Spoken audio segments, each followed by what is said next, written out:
Hello friends, welcome to our channel CSC study. अब हम कर रहे हैं नेक्स्ट टॉपिक कंट्रोल स्टेटमेंट या फिर कहें कि कंट्रोल स्ट्रक्चर। अब कंट्रोल स्टेटमेंट या कंट्रोल स्ट्रक्चर होता क्या है? प्रोग्रामिंग क्या करती है? कंस्ट्रक्ट करती है, बनाती है, use to the alter the next flow of control in a program. कि जो प्रोग्राम में फ्लो चल रहा है, वन बाय वन जो लाइन एग्जीक्यूट हो रही है, उन लाइन के फ्लो को चेंज करने के लिए हम क्या यूज़ करते हैं? कंट्रोल स्टेटमेंट्स का यूज़ करते हैं। From normal sequence execution and are call control structure. मतलब प्रोग्रामिंग जो कंस्ट्रक्ट करता है use to alter the flow of control को अल्टर करने के लिए, मतलब उसमें कुछ चेंजेस करने के लिए प्रोग्राम में from the normal sequence execution are called control structure या कंट्रोल स्टेटमेंट। इन्हें हम कंट्रोल स्ट्रक्चर या कंट्रोल स्टेटमेंट कहते हैं। अब इसके कुछ टाइप्स होते हैं, 3 टाइप होते हैं हमारे पास: decision statement, unconditional control statement and repetitive statement. First हम करने जा रहे हैं डिसीजन स्टेटमेंट। डिसीजन स्टेटमेंट्स क्या होती हैं?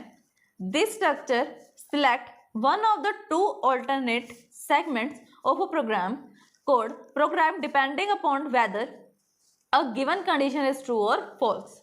इसमें हमारे पास क्या होता है? हमारे पास 2 ऑल्टरनेट्स होते हैं, मतलब 2 कहें कि डिसीजंस होते हैं या ऑप्शंस होते हैं। 2 ऑप्शंस होते हैं, उसको हम कैसे बेस करते हैं? ट्रू और फॉल्स के बेस पर वो क्या होते हैं? रन होते हैं, एग्जीक्यूट होते हैं।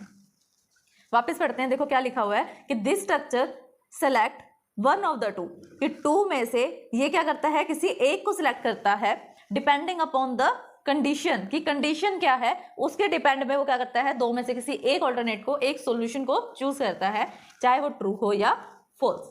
इसके भी फर्दर पार्ट्स हैं। कौन से हैं?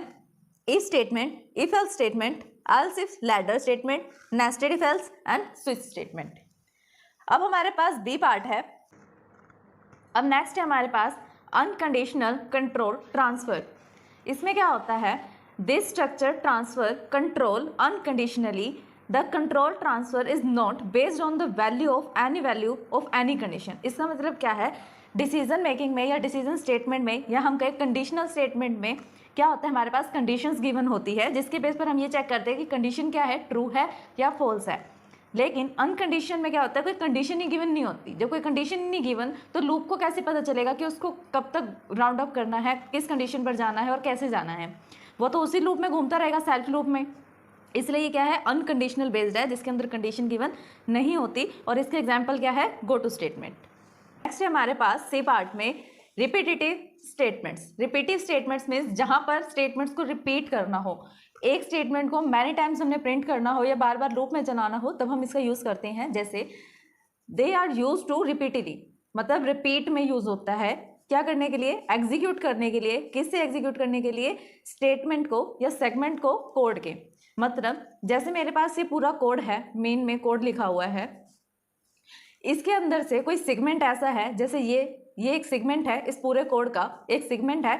मुझे इस वाले सेगमेंट को बार बार रिपीट करना है, मतलब बार बार इन चीज़ों को प्रिंट करवाना है या इससे रिलेटेड कुछ चीज़ें प्रिंट करानी है, तब हम किसका यूज़ करेंगे? लूप का यूज़ करेंगे या कहेंगे रिपीटिव स्टेटमेंट्स का यूज़ करेंगे। They are called loops. इन्हें हम क्या कहते हैं? लूप कहते हैं। The body of the loop is executed till the specified condition is satisfied. मतलब जो ये लूप की बॉडी है, ये कब तक एग्जीक्यूट होगी?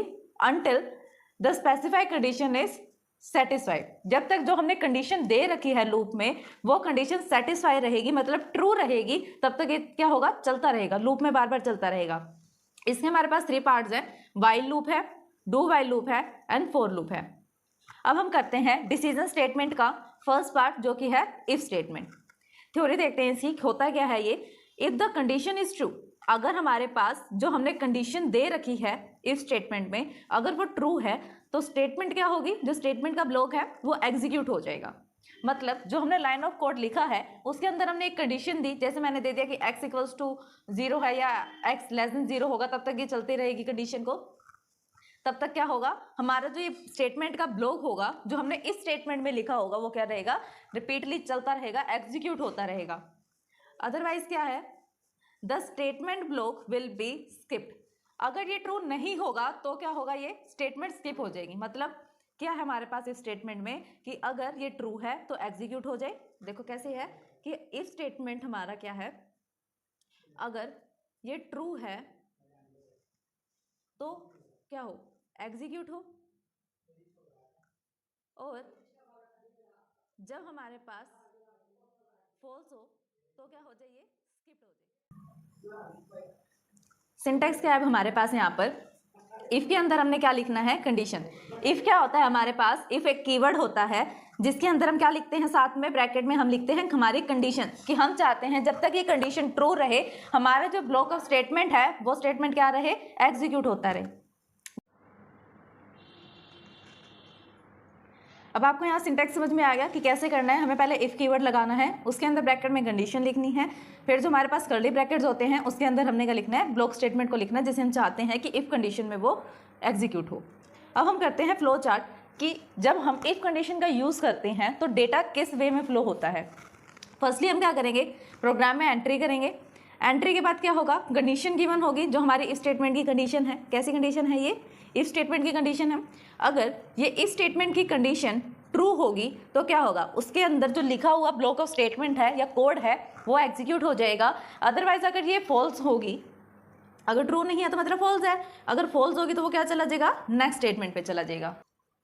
अब इस स्टेटमेंट जो हमने किया है इसका हम एक एग्जाम्पल प्रोग्राम देखते हैं। किस चीज़ के ऊपर हम प्रोग्राम लिख रहे हैं, write a program to find the larger of 2 given numbers, कि हमने 2 गिवन नंबर्स को एंटर किया है और उसके अंदर से हम ये चेक कर रहे हैं कि फर्स्ट वाला नंबर हमारा बिगेस्ट है या सेकंड वाला बिगेस्ट है।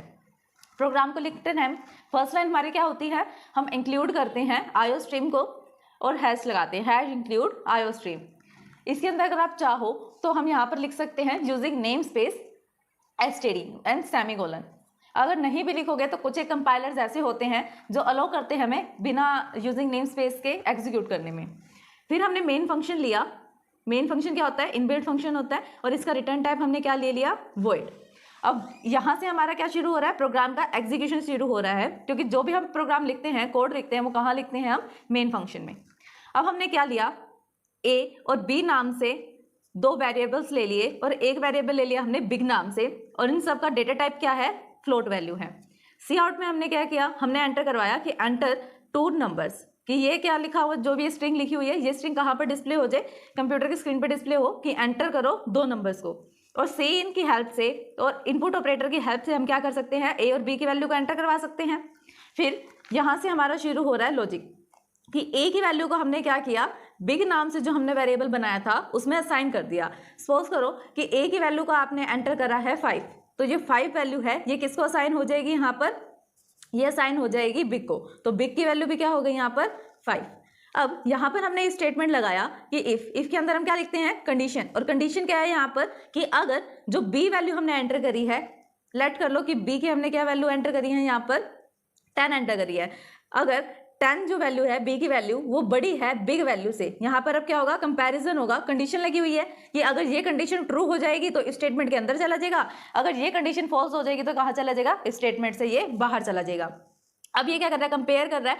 कंपैरिजन कैसे हो रहा है कि अगर 10 बड़ा है बिग से, बिग में कौन सी वैल्यू है हमारे पास 5, क्या 5 से बड़ा है 10, यस, तो ये वैल्यू क्या हो गई, ट्रू हो गई। और जैसी वैल्यू ट्रू होगी ये कहाँ चला जाएगा, हमारा प्रोग्राम का एग्जीक्यूशन इस ब्रैकेट्स के अंदर चला जाएगा इफ कंडीशन में।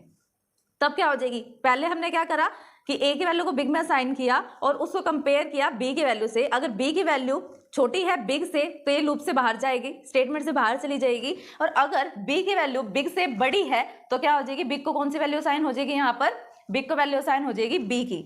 अब सी आउट किया हमने कि लार्जर नंबर कौन सा है, बिग, बिग क्या है, क्या वैल्यू आएगी अब यहाँ पर, अगर ये ट्रू है, जैसे ये कंडीशन जो हमने एग्जांपल लिया है उसके अकॉर्डिंग ये ट्रू है, तो यहाँ पर किसकी वैल्यू डिस्प्ले होगी, बिग की वैल्यू डिस्प्ले होगी 10। Thanks for watching my video. Videos को लाइक शेयर सब्सक्राइब करना कमेंट करना ना भूलें।